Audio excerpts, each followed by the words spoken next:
Important part of the business in R is using logical operations. When we hear logical, we immediately think about some logical constructions and thinking, but in R it is a little bit different. And by the way, Eugene is a hamster, not a man. Let's go through this simple script, and let's begin with the single values. Suppose A is 1 and B is 2, and here I use a rather controversial end of line symbol so I can write A and B in one line, and it works, although in R it's rarely used.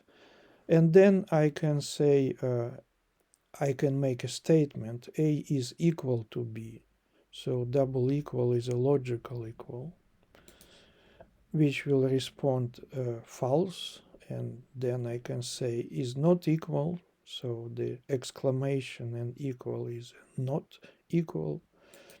It will say true. A is bigger than B, false. A is smaller than B, true. That was simple. How about series or lists or vectors, how we call them? Let's say A is letters from 1 to 6 in the Latin alphabet, and B is 3 to 8. To make it clear, A is now A, B, C, D, F, and B is a little further away. Then we can say, give me a subset of B for all elements of B which are in A, so intersection. And you have to be really fluent in writing such things, because they're used a lot. All right, and this is the subset indeed. That's what is in common in A and B. And now if I want to say, give me a subset of A for all A not in B, then I put exclamation mark in front of A and put A in B phrase in round brackets. So what is not included was A and B, indeed. You can write exactly the same stuff, only going directly into a structure of the vector. So you know that you can ask for any subset of the vector by putting something in a square bracket. The same way you can put a logical operation in square brackets and say B, but those B for those B which are in A. That's how you write it. So again, C, D, E, F is exactly the same result.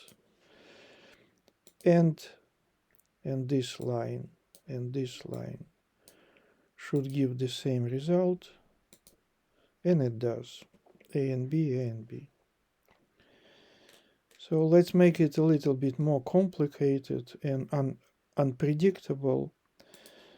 In total, we have 26 letters in the Latin alphabet, and we can use operation sample, which will randomly select 10 letters out of the small letters, and B is the same. And here it is important exercise to realize that if the alphabet is so small, then random subset of 10 is relatively big number relatively to the total size, and therefore there will be very likely overlaps between A and B, and we can check it. So we say overlap is for A is A and B. Actually here you can put A or B doesn't matter, overlap is overlap. Or intersection, also nice word. And indeed, out of random business, we have 3 letters in overlap. And what will we have in A which is not in B? We write it this way. And then again, it goes nicely. And then we see that so many letters are not intersecting in B. And of course, you can recruit a subsetting exactly the same way.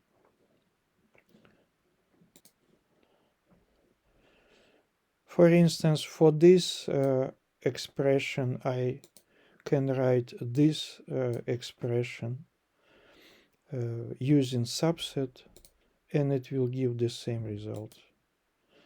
Q and A, like in overlap, and the same way here again. So either subset or square brackets, they are interchangeable most of the time. In addition, we can also make a union out of A and B, simply calling them as a one list. But it will be redundant, so some things will come twice over here. Actually, Q, N, and A will come twice because they are both in A and B. And in order to make them unique, you can simply write unique. This is the function.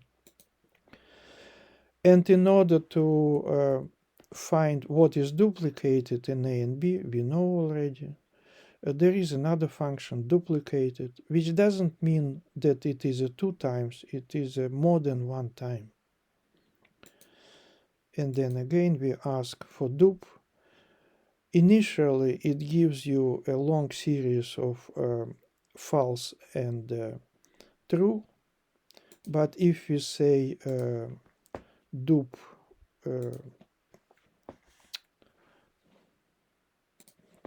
so if we say C and A and B and then square brackets dup, it should do the work, and then Q and A appears.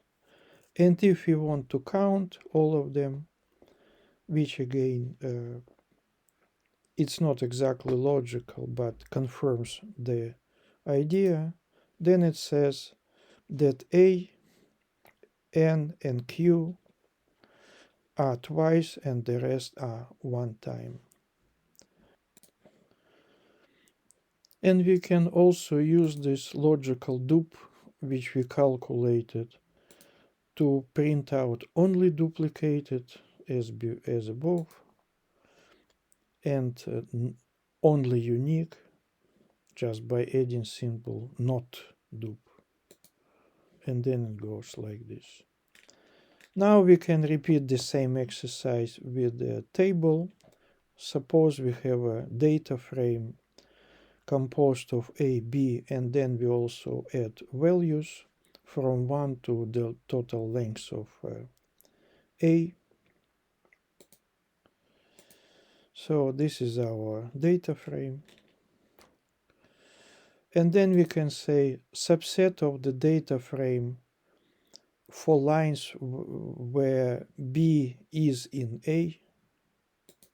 That's the subset, the very same Q and A with the values. And we can also add the 2 conditions, subset of DA data frame where B are in A, or values, the column values is higher than 5. And we also say subset of the data frame B in A and values are higher than 5. So we do a selection by 2 conditions by 2 columns, and then it's a single line only.